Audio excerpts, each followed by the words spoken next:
What's that? Our new Space Coast Credit Union watchdog. Watchdog. The financial products and services you want, plus the protection you need. Space Coast Credit Union. Your life, your financial watchdog.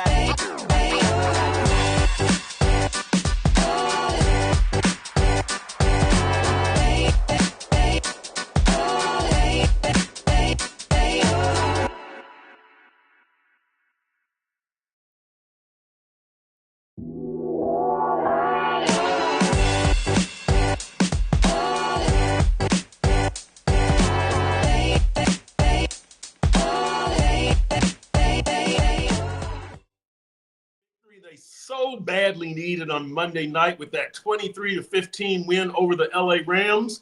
Now let's see if they can win for the second time in a week as the Raiders come into town on Sunday. What's up, everybody? Welcome to this week's edition of Dolphins Deep Dive with Perk. I am Chris Perkins, your host, sports columnist, or Miami Dolphins columnist for the South Florida Sun Sentinel. That is Dave Hyde, your South Florida Sun Sentinel columnist. Dave, the Dolphins relieved a lot of pressure with that victory, didn't they? That was a great weekend for them. Not only did they have a nice win on the road in LA, that's their best win of the year. But there's only a few to choose from. But that's their best win. But look at what the teams that, if you're thinking playoffs right now, look at Denver lost a game that they had all but won on a chip field goal that was blocked. Cincinnati lost another one of those crazy games with Baltimore that they looked it could have gone either way and they lost it. And Indianapolis got blown out pretty much by Buffalo. So the three teams, not only the Dolphins win, but they got the results elsewhere that they're going to have to get their run to the playoffs. Right. I agree. By the way, folks, if you see something flashing over my right shoulder here, that is my unmade bed at the Westin LAX. I am still in my hotel room here in Los Angeles, and this camera is the deep. I don't know. This is what happens when you mess with the ocean. We don't want to know what's going on with that bed in the Westin, Perk. That's all your business, okay? There was a lot of sleep after the game last night. I know. I'm an old man too. I'm an older man. That's right. Hey, so again, we want to thank our viewers for joining us today, especially everybody who's watching us there on YouTube Live. We want to remind you, if you missed any part of this show, you can catch the podcast on Amazon, Apple, Spotify, or wherever you get your podcasts. We also invite you to subscribe to our newsletter, Fins Flash, which you can get by following the QR code there on your screen. It will keep you up to date with everything that I write, that Dave Hyde writes, that David Furones writes about the Dolphins in the given week. And also, we want you to check on sunsentinel.com for our weekly poll question. This week's question: was Monday's victory the start of a 3-game winning streak with the Raiders and Patriots coming to town? So that's that. So look, on this show, we're going to talk about whether the Dolphins are still alive in the AFC playoff picture or if this is fantasy. I kind of call this season right now the race to the nines, right? 9 wins or 9 losses. You want to avoid the 9 losses. Obviously, you want to get to those 9 wins as fast as you can. We'll also discuss the significance of that Rams victory, and we will delve into whether anybody can lose or save their jobs in these final 8 games of the season. We will also have our predictions for the Raiders game. As we always say around here, there's an ocean of possibilities. Let's dive in. All right, Dave. So we're going to talk whether the Dolphins are alive in the playoff race or if this is fantasy. They're 3-6, 8 games remaining. You know that they're probably going to have to win 6 of these remaining 8 games, get them to 9 wins. That probably gets you into the playoffs. You might need some tiebreakers. But I mean, Dave, are you expecting a 3-game win streak right now? Can you assume that? I mean, we've Yeah, seen come two on. I 3-game mean, losing streaks. no, let's face it, they play the Raiders. The Raiders are they're the team you'd love to play on a short week, right? They're a mess. They just fired the coaching staff. They have 2 wins. They're on a 5-game losing streak. You couldn't ask for a better opponent to come home. And then they play New England. Another, yeah, I get New England has 3 wins too, but they're in a makeover year, and this is a team that so to win 3 straight, that should be a given for this team. It shouldn't be a or not. The question is, can they get 4? Because then they go to Green Bay on Thanksgiving night, and that'll be their next big challenge. Yeah, yeah. That's a very good point. I mean, and this would be that great springboard into that Green Bay game. We don't want to look too far ahead with this team. I will acknowledge some of the people on here as usual. Peter McDowell, our man from Canada, what's going on? Conrad from Scotland, what's up? JD the Great One, Pretty Boy. Good to see you. Who else we got here? Zaxxers. Zaxxers says 1 game at a time. And that's true, Hyde. Let me ask you this. With what you saw on Monday night, was it good enough? You know, Tua, he was okay. The offense, it was. I mean, I gave it kind of a C minus actually on my report card that's out right now. Tua this season, 6 touchdowns, 4 interceptions, a 95.4 passer rating. Hyde, Tua has already had a 3 interception game against Buffalo. He's had a 3 fumble game against Arizona. Is Tua playing well enough to get this team 6 wins in their next 8 games? Because I look at what he's done, Hyde, it's been very shaky. And that's the case for the entire offense. It's not Tua's fault. The run game, didn't give you much. What did it have, 67 yards or whatever it was? Passing game, Jalen Waddle and Tyreek are not the threats they used to be. As a matter of fact, Jonnu Smith is emerging as your best and most reliable passing option now. Offensive line sustained a couple of injuries. Austin Jackson out, Kendall Lamb in, Jackson on IR. We'll see what's up with Robert Jones's knee. What do you think about this offense, Hyde, and what Tua has done? Is it good enough to win 6 of the next 8? Well, I thought he had as good a game as he's had against Buffalo the week before in that loss. Yeah. I mean, he did the game plan pretty flawlessly. But to your point, yeah, he's got to protect the ball more. The multiple turnover games that he's having are something they got to take care of. They've taken care of the penalties. They've taken care of the special team gaffes. So the next thing is not just him, but the offense. And one thing they did, they basically, I mean, made Raheem Mostert the 3rd running back, and he didn't get to carry the ball all night. Now he caught a big 3rd and 19 catch in the 4th quarter to put them within to help them do a field goal. But it's interesting what steps have been taken here. To me, the offense is undergoing a facelift. Tyreek and Jalen Waddle haven't had 100-yard games since the opener. And you can say, well, as a backup quarterback, but Tua's been played 4 of those games by now. So for those other games by now. So is it just defenses? Is it Tyreek Hill's wrists? What's going on here? Because we're not. Maybe it's a mixture of all the above, and is it going to be good enough? Now, for as spotty as the first half was, I will say this: Tua did, and the offense did what they needed to do. They had 4 second half possessions. One was the kneel down. The other touchdown field goal. They kept the lead just beyond what Matthew Stafford and the Rams could get, and that was a mark of a good team. Will it be good enough? Some days, yes. If the defense plays like that every Sunday, yes, but it's not going to. So yeah, they're going to have to pick it up on some Sundays. Yeah, that's the thing. The defense, and it's funny, Hyde, and we'll get into this later, that this team is kind of reinventing itself midway Yeah, through the season. I think you mentioned that in your column today, yeah, that they're going to a defensive team, and last week people are yelling that the defense needs to do more, and it's like, wow, you just don't hear that from a Mike McDaniel team. It's always, don't worry, the offense has got us. They can score, they can get a big play.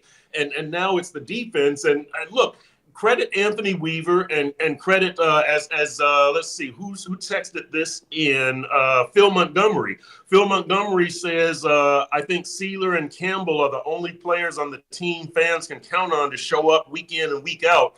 I would add Jalen Ramsey to that list. yeah. Conrad says, I wish Calais Campbell was 10 years younger. What a signing he has been.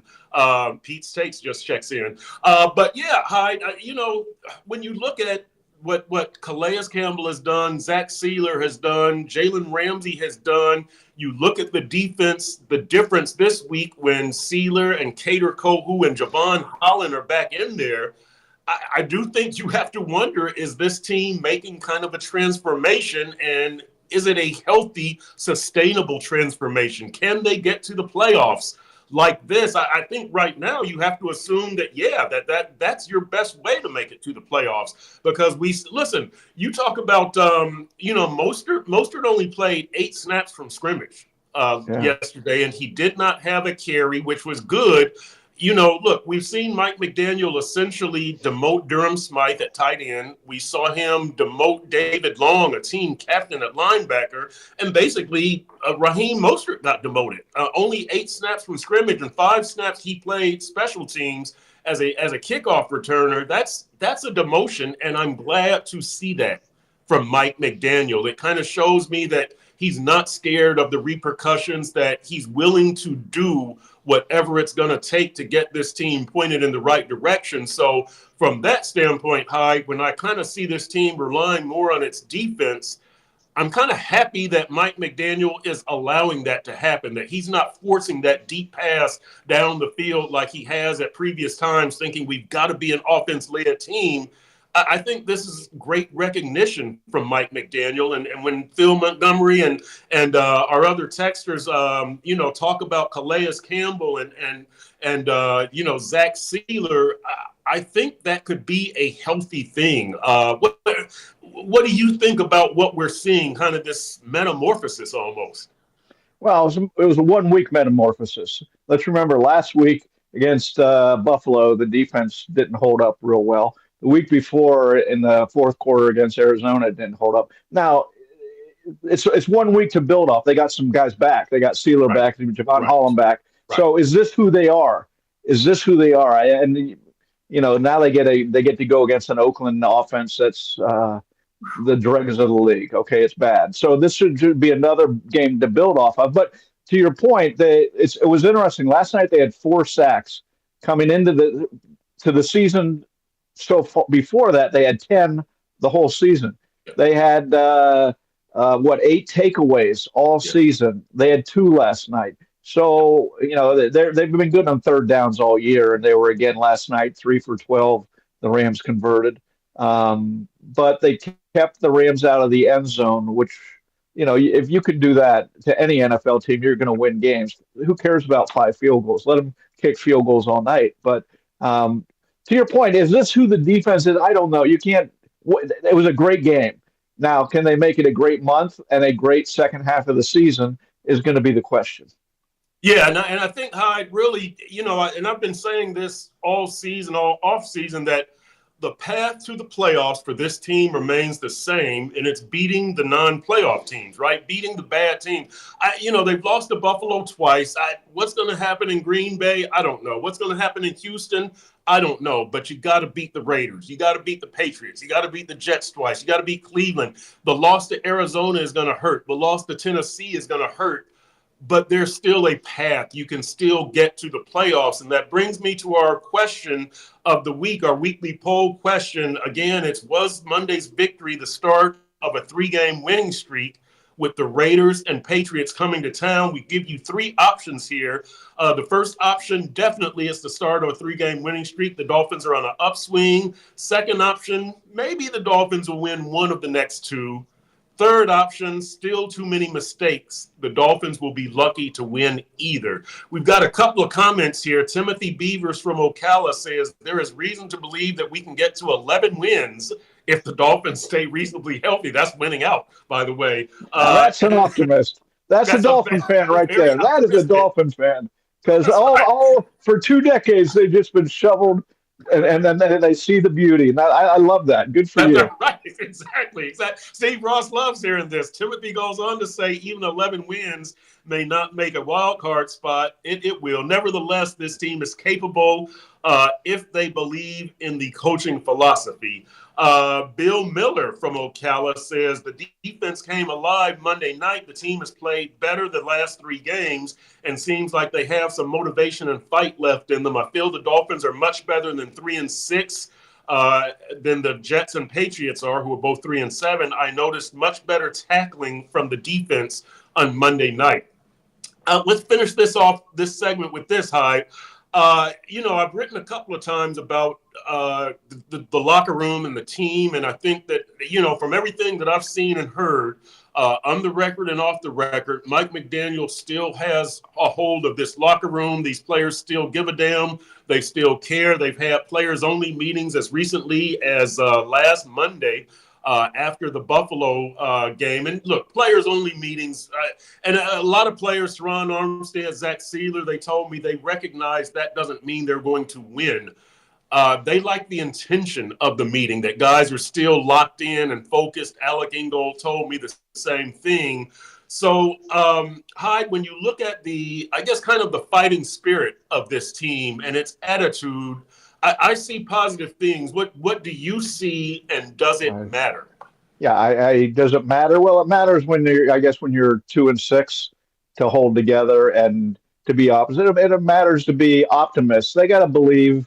Who cares what we think? Or the point is, and Mike McDaniel made a point of that. He's saying it's good to see it wasn't just words, that was in deeds, what they did in the game. So, but the question to me, do they have the talent? Not do they have the fighting spirit? Do they have the ability to come back from this? And they're helped by the schedule. I mean, they really play 3 tough games the rest of the way.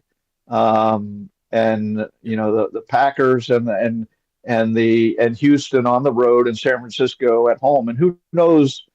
I don't even know what San Francisco is right now either, or Houston. So they play a lot of bad teams. I mean, you look at the AFC and Cincinnati. Cincinnati, they play the Chargers and Pittsburgh the next 2 weeks. The Dolphins play the Raiders and the Patriots, and it carries on somewhat through the Cincinnati closes with Denver and Pittsburgh again, and so there's 4 tough games for them, and they've had to play Baltimore twice. So to me, the ally for the Dolphins is the schedule.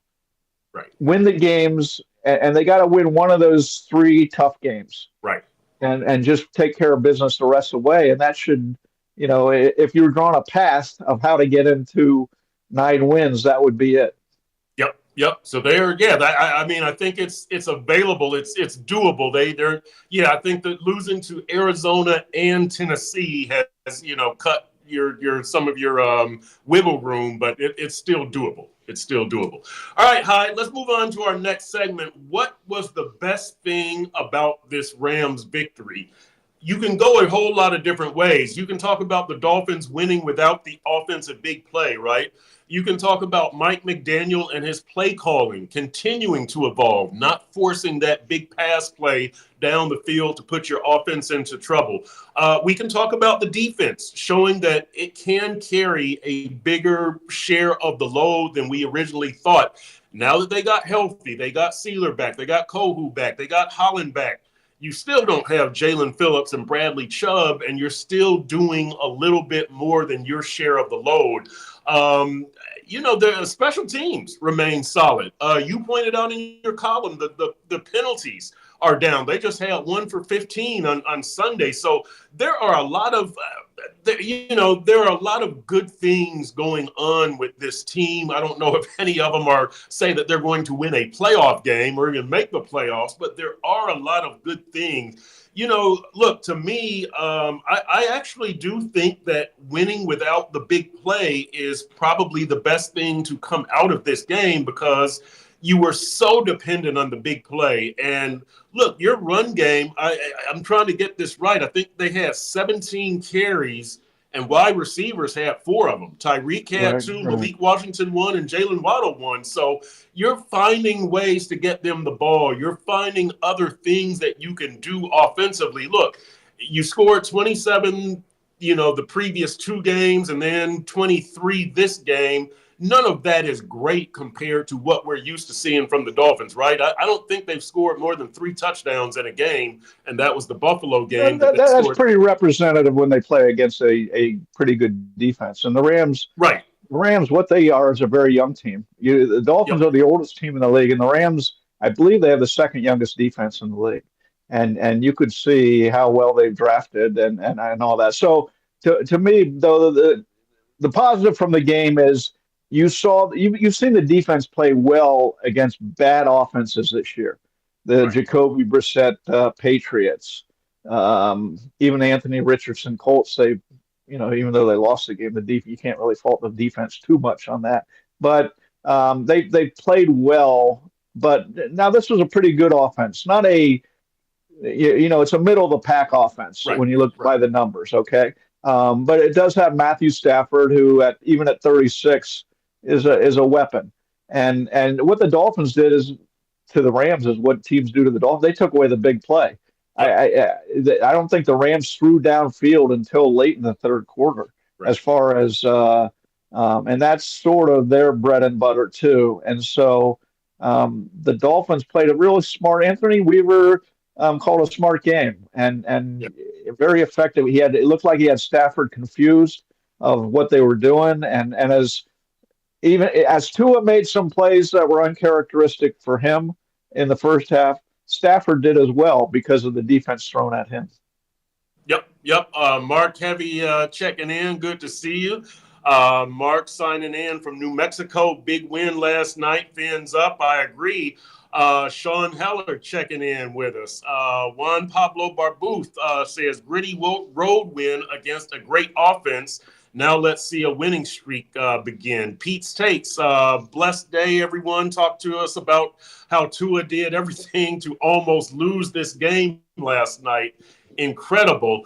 Tua didn't have a great game last night. He did not. He hasn't had a great season, but, again, to me, you're finding different ways to win. Is Tua going to come around this season and be the Pro Bowl quarterback that he was last year or the year before? Led the league in passing yards last year, passer rating the year before. I don't know if that Tua is going to surface this season, but I don't know that you need that Tua to get to the playoffs. You just need to find a way to be the most efficient offense that you can be now that big play is gone. And look, if teams are going to continue to defend you this way with the too high safety look to double team and take away that big pass play from Tyreek and Waddle, and then also press Tyreek and Waddle at the line of scrimmage to disrupt the passing game, you've got to find a different way to do it. And Tua's got to find a different way to do it. And I think that's what we're seeing. That's what encourages me about this team. So, you can look at Tua not being the same Tua and the offense not being the same offense, but they are kind of scrapping. And as Juan Pablo said, right, a gritty win. Hyde, do gritty wins count at this point, or do you need to really find something you can sink your teeth into? No, I mean, any wins count. We're not into style points at this point. Now, I will say, I'd feel a little better about this offense if they did have the big play still. Yeah, grind it out, and then, throw the big play. They did it the week before against the Bills, but it was for like 28 yards. You kept waiting to throw deep, and finally threw deep to Tyreek Hill, I believe it was for 28 yards.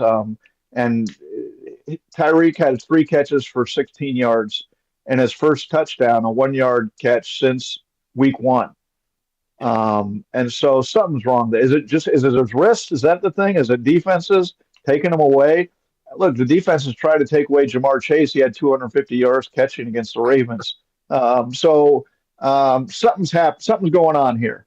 And it's all nice and good. They grit out a win and have they didn't have the running game last night. They have had it the previous few weeks.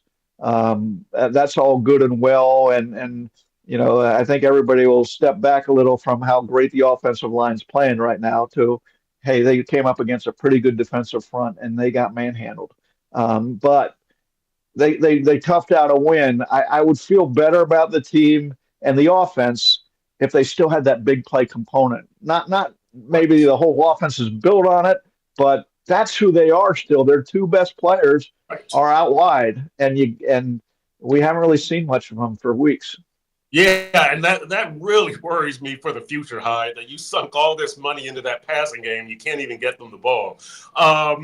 I like this. We got some New Mexico folks here. D. Hesse says, hell yeah, another New Mexico viewer. Fins up, baby. Stavros, fins up from New Mexico.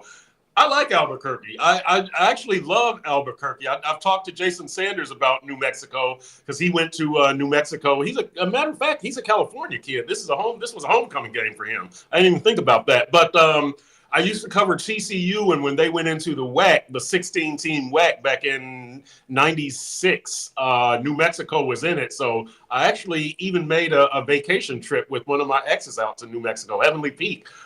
Beautiful place out there. Love New Mexico. Anyway, let's see here. What else have we got here? There was another question or another comment. Did we get paid by the New Mexico Chamber of Commerce for that, Perk? I think that was that was as good a statement on New Mexico that I've ever heard. I think. But yeah, I know. I've been to the pit, as they call it, several times, and it is a pit. Yeah, it is a pit. Hey, the pit used to be the place for upsets, man, back in college basketball back in the day. And I think, right. I don't know, is that where Villanova beat Georgetown? I believe it was. Yeah, I believe it was. I think it is. So Peter McDowell chimes in with, guys, the screen passes are still killing me. Hyde, again, you've got to adjust this offense. They're not giving you've got to get the ball to Tyreek and Jalen Waddle, and that kind of gets me back into what I was talking about before I went on my New Mexico rant, red and green sauce, baby. Look, you've got to get the ball to these guys, right? Hyde, I mean, you've given them all this money. It's okay to be able to win with your defense, but you are an offensive team. You did sink money into this offense. Doesn't this offense have to produce even before the end of the season, Hyde? Yeah, sort of the Sun Sentinel's branch of Stats Inc. is Steve Speckis, and he came up with a stat that the passes to Devon Achane are going his downfield. It's -2 yards, so he's catching a lot of passes, and they're averaging behind the line of scrimmage. To the point being made here by whoever's writing in, it's a good point that I get you got to have playmakers, you got to get the ball to the playmakers, but I think as you saw with the Rams, they caught on to that. Of course, the game before I said, well, how many times are they going to throw these little screen passes? And just as I said it, they threw one. Chan went for a touchdown. So with that speed, I get what Mike McGinn. He's got to get the ball into the hands in different ways, and this is one of the steady ways he's trying to do it. Yep, it is, and so we'll see what happens here.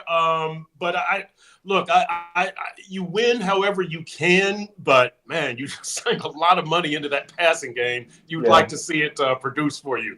All right, let's move on to our next segment. Can anyone save or lose their job in these final 8 games?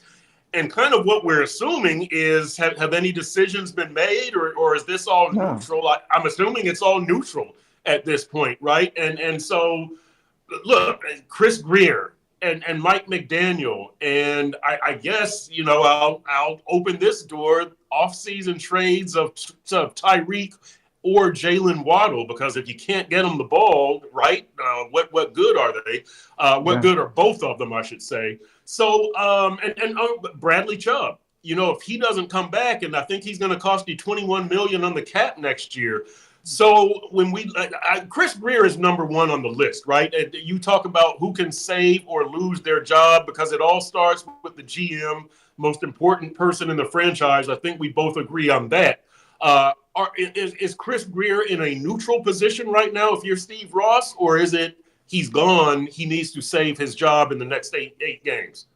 Well, I wrote a few weeks ago that if you're Steve Ross, you're watching now, and you're on alert. Okay, there's no decisions to be made, right? You can't make a decision now. There's no sense in making one. So why not let it play out and see what happens? But yeah, he's on alert. I mean, Steve Ross talked before the year. This is a Super Bowl team, and you're 3-6 and trying to claw your way back to the final. Here's going to be the question. I think if they grab that final playoff spot, let's be optimists and say they get that. Same as last year, final playoff spot. And then they lose in the opening round. Is that a good season because of where they've come from? Or is that the same season as last year? I mean, that's going to be so.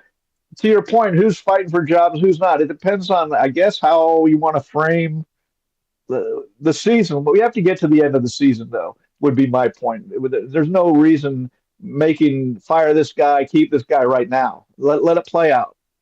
Yeah, I would agree that I think that pretty much everybody is kind of on neutral footing right now. Chris Greer would be the closest to the door, but as I've been saying, these things don't happen in a vacuum, right? And so if Chris Greer goes, does the new GM want Mike McDaniel? Can the new GM work with Mike McDaniel? Can Mike McDaniel work with the new GM? Because right now, as we see, McDaniel and Greer are kind of in lockstep, and almost whatever McDaniel wants, Greer accommodates. And so, you can't just say fire the GM and bring somebody else in, because we don't know what somebody else is going to think.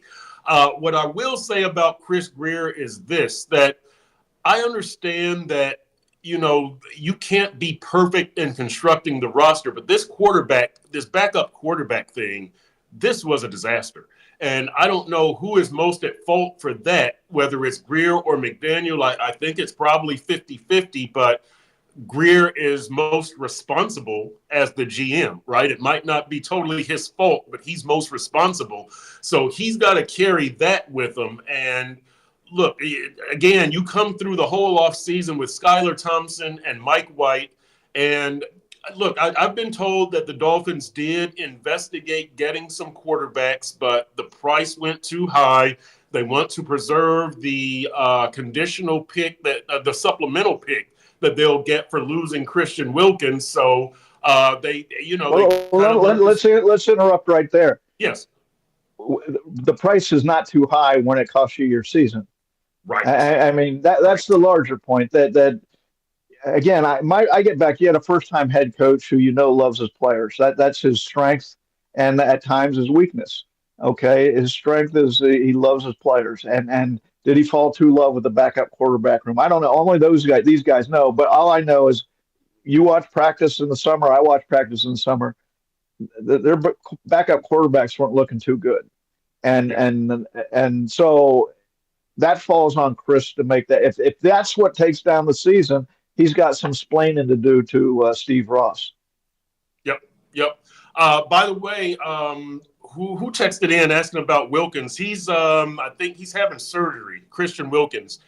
So he will not be available this week. He's it's a foot injury, right? Is it a foot injury? I believe it is. But anyway, I don't know what he has, but he's out. Yeah, he's out. And you know what? I will say this. I'm glad Stavros brought up Christian Wilkins, and I'm glad he brought up Christian Wilkins. And somebody had replied, Pretty Boy. I didn't even recognize Pretty Boy. Shouts out to Pretty Boy. He said, he's out for the season. Hyde, this thing with Zach Sealer and Calais Campbell could not have worked out better, right? Because we're talking about you lose Christian Wilkins. Now, it's a one-year fix, I think, because I'm not expecting Calais to come back next year. We'll see.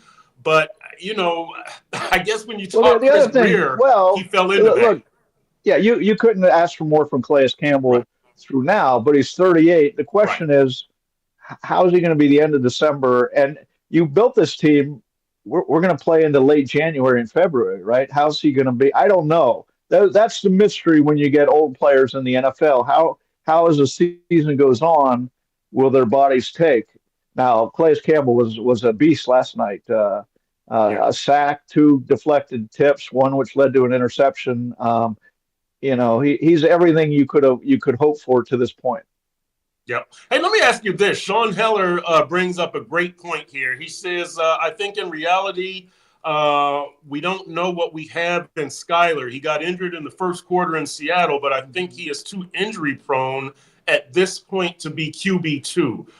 What do you do at QB2? I think Skyler deserves another start. Well, let me rephrase. I think Skyler. Will you attach your career to Skylar Thompson going out and winning if he has to play two games, winning games for you?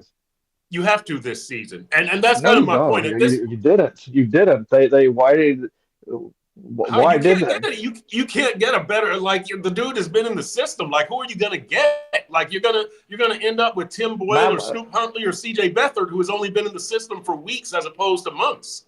well, White was in the system too. They got rid of him. So But I mean, that was a mistake. That was a I don't mistake. know. Look, they're on their own with quarterbacks at this point. I have Right. no idea who knows what and who can do what and etc. But they better hope it doesn't fall to Skylar Thompson. And if it does, they better hope he's just an average quarterback, just makes average NFL plays. That would be nice. They don't need greatness. As an editor said to me once when I was going out to cover a game, a deadline game, he looked at me and he goes, "Just be average on deadline.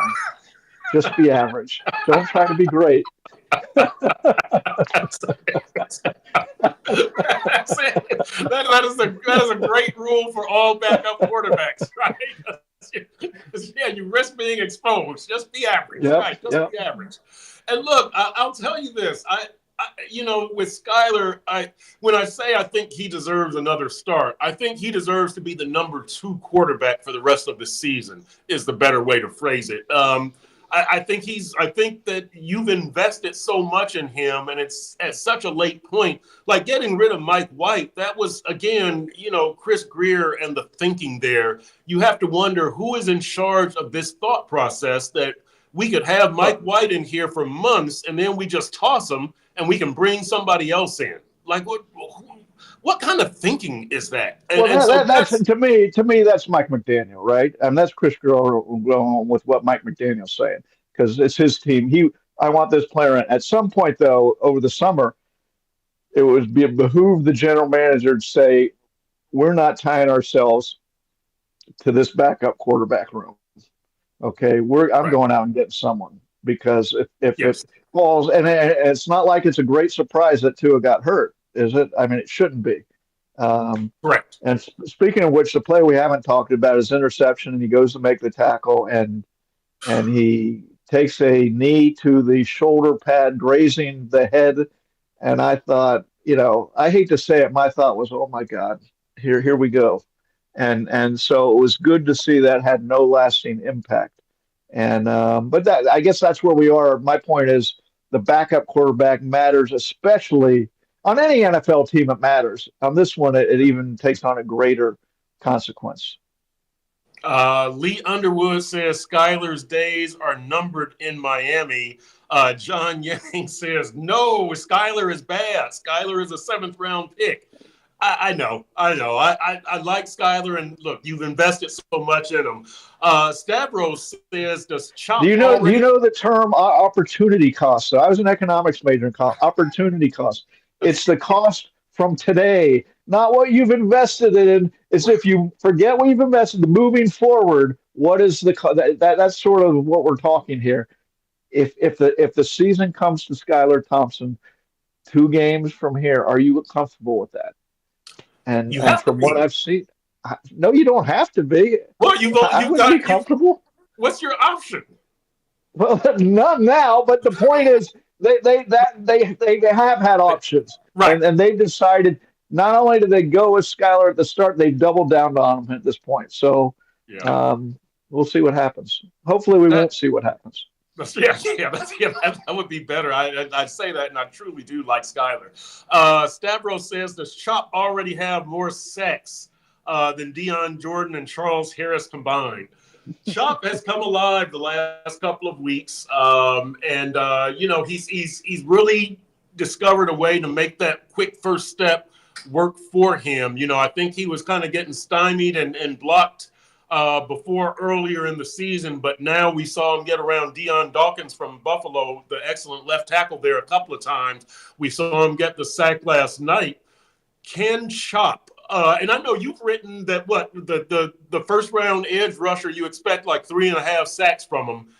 Can Chop in any way exceed expectations this year? If he ends up with 6 sacks, or I think he can also. He's had a slow start. That's a tough job to come in the NFL and immediately make an impact. And 2 sacks the past 2 weeks, 2 sacks for his to the point. I mean, Jalen Phillips, when he was a rookie, had 8 sacks, and I think he had 4 in one game, and they all came in the second half of the year. So look at the Rams have 2 rookies on their defensive line who are they're a little further down the road than Chop, but not that much further. And if Chop, this is what the defense needs. They had 10 sacks on the year entering Monday night, and 31st in the league, I believe it is. Yeah. And now they get 4 sacks. Chop has a sack.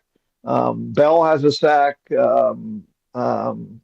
So I mean, if you're talking, what do you need to see down the stretch? That's one sign of what you need to see. Yep, Javon Holland had a sack, and I can't remember who had the Javon. other. Yeah. Hey, let me ask you this, because we're talking about people saving their jobs and the 30-somethings, Hyde. Teron Armstead, OBJ, Calais, Jordan Poyer, Kendall Lamb. I don't know how many of these guys want to be back, how many the Dolphins want to come back. I would think pretty much all of your 30-somethings are going to be gone, right? I mean, you would want Calais to come back. Teron is a tough one also. I mean, you do want him to come back, but you got Patrick Paul. And if you have Teron and Tua as those high injury risk guys, I don't know how comfortable you feel another year in that situation. Of the 30-somethings, Hyde, do you want 39-year-old Calais Campbell? I guess you do if he can play in spots, but I'm trying to wonder out loud, how many of them do you want back as starters? I guess Teron is probably the only one. How many guys do you want? Do you want 30-year-old starters in the NFL? Period. I mean, unless they're exceptional. Look, Jalen Ramsey's 30 now. Yes. Tyreek Hill's 30 now. Right. This is an old team, and they haven't really infused it with too much young blood through the drafts in the past few years. So now, look, if Calais Campbell keeps playing like this, you would love to have him back. In fact, the question would be, does Calais Campbell want to come back here? Albert Breer had a report at the trade deadline that Baltimore was talking to the Dolphins about Calais and it never made it. But the point being, if Calais plays like this, he'll have a job, a backup job probably. But the point is, he is a great asset to a team. And if he plays like, he is right now, even a greater asset. So, but in general, if you're talking 30-year-olds in football, that's not the way to build teams, as we know. Yep. Dedrick Griffin checks in with, I understand why his carries were cut short, but Mostert still needs to be the lead back. He brings a physicality that changes the identity / attitude of the offense. Achane is much better in the scat back role. Mostert is kind of like that baseball player who has pop, but he doesn't have power, right? It's kind of like the warning track power, but Mostert can he can kind of run somebody over, but he's not a power back. The Dolphins don't have a power back. I think Jalen Wright probably runs the hardest. Jeff Wilson is a slasher, not a power back. I think Jalen Wright probably has the most power, but with this run game, we talked about the Dolphins kind of switching identity, and the defense is kind of leading them. The run game is leading the offense, and but you don't not have last night. No, not not last night. Not that. Well, Yeah, and here's the problem. Here's the problem with the run game to me, Hyde, is that Mike McDaniel said last week that Buffalo is the type team that will let you get play after play. Right. Yeah. And eventually you're going to hurt yourself. Fumble, penalty, you're behind the chain. That's what I see with this run game overall. That's not what McDaniel was talking about, but that's what I see with this run game, is that the run game is paper cuts. You have 4 straight 100-yard rushing games, but you went 1-3. And that's because a defense will give you all those yards and play a 7-man front because they know we just don't want Tyreek and Waddle to hurt us. And so when you look at Mostert, to me, I think Mike McDaniel did the right thing, even if it's just a one-game thing. But you've got to tell Raheem, we can't afford those fumbles against Indy and Buffalo, and here's what I'm going to do about it. There is a penalty. There are consequences. And so I understand, Dedrick, what you're saying about Mostert. I think this needs to be a running back by committee. You figure out who has the hot hand, but more importantly, there have to be consequences for actions, and that's what I like about the Mostert move. Yeah, you can't have it both ways. You can't say Raheem Mostert's fumbled twice in the last 2 games. He's got to stop that. And, we got to keep giving him the ball, keep giving him, at some point, and I think they, when you're 2-6, you've hit that point, let's face it. And his message got across with penalties. That's another way to send a message to a team that no turnovers, you got to hold on to the ball. But to the point, I see the value of Mostert too, running the ball, just what you're saying. Jalen Wright, I was surprised. I thought, 225 pounds, you see the speed, you see the moves, 5 carries for 3 yards, I believe, last night. That was a little surprising. So if that's the case, then, Mike McDaniel made a good point, and they won the game. But it'll be interesting to see, does he, I made my point. Now we're going to see if Mostert can help us out again. Yeah. Hey, Hyde, a very random question before we get to our prediction segment here. Were you put off by the Tyreek touchdown celebration? It's Tyreek and Waddle and OBJ, and I guess it's a wrestling thing, I guess. But you're 3-6, and your offense is really not. No. I look. You should be excited if that's their way of, pumping each other up. The funny part was, I'll throw the question back to you. Tyreek Hill said afterwards he hurt his back on that, and now was he trolling people? A pro wrestling move? Oh, my back! He's joking, right? He's joking. Right? He's got to be. But Tyreek, that's the thing about Tyreek, is that Tyreek you don't know. Is a lot of, he's a lot of fun, but I just wonder. And I'll say this: Tyreek is one of the hardest practicing athletes I've ever covered. Yes. I think only Alonzo Mourning goes harder in practice, but Tyreek has a lot of that Shaq in him also. That Shaq, it doesn't get serious till after the All-Star game. Well, Shaq, you can turn it on. You're good enough. Everybody else has to stay at this level. I wonder if Tyreek's, I guess, antics, his playful attitude, I wonder if it keeps everybody at the level that they need to be at. I mean, he's talking last night, and I'm videoing the interview, and at the angle that I'm at, I have to have Jalen Waddle in the interview, but Tyreek is talking, and Waddle is just sitting back there laughing the whole time. And I just wonder if this whole team, I wonder if they take this as seriously as they should. I know that they're very talented. They're very good. They've got all this speed. They feel they can turn it on when they need to. I'm probably reading too much into that touchdown celebration, Hyde. I had no problem with that. I mean, that's their personality. They're winning. They won the game. Now, if you're down 14 points and you're doing it, and I don't know, but I don't care about any of that. So the question to me with Tyreek is his wrist. Can he play? Is there something? There's something going on there. When Tyreek Hill has 3 catches for 16 yards. And he hadn't caught a touchdown pass since the opening game of the year. and he hasn't had a 100-yard game since the opening game of the year. There's more than just, oh, the defenses are taking it away. I agree. Father and son wholesale shouts out from the Bahamas. Like to see that, baby. And says, told you we running the table, baby. How about that? Shake Money has checked in. Rich Flair, Donald Davis, Legend has checked in. Good to hear from all of you all. What else? I was going to ask you about something else here too, Hyde. And I can't remember what it was. I think it was somebody had texted something in. Kendall Fuller, the cornerback, now in concussion protocol, second time this year. A few people on here are asking, should you kick the tires on Xavier Howard? Interestingly enough, X went to Cincinnati for a tryout last week. I don't know if I'm missing something. I think because I think he left with. I think they wanted to offer him, and he didn't accept the offer. I don't know if he thought it was.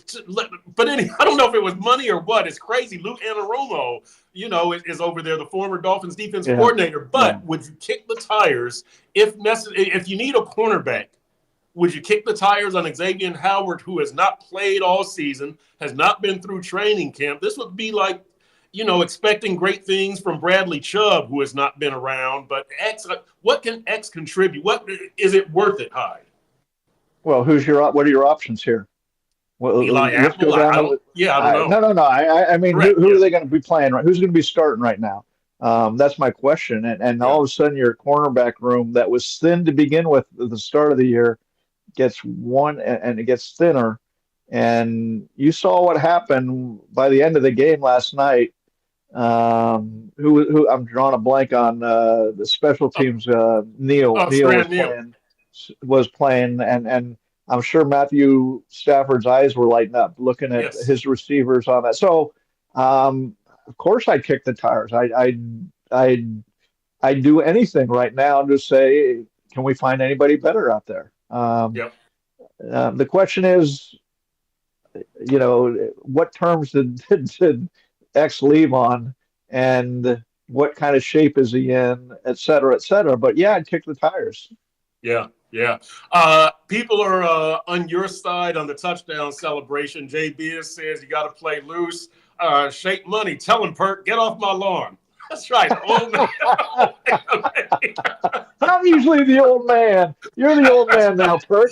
Don't have any fun. Just win. That's right.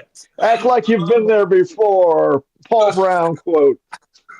That's right. Exactly. So, and also Cam Smith and Saran Neal. That's because Storm Duck, the rookie, has an ankle injury. He had been playing well, but after that, your point is well taken on that because your options are fairly thin. We saw Buffalo targeting Cam Smith the week before with all those plays to the number 13, the wide receiver who was with the Dolphins.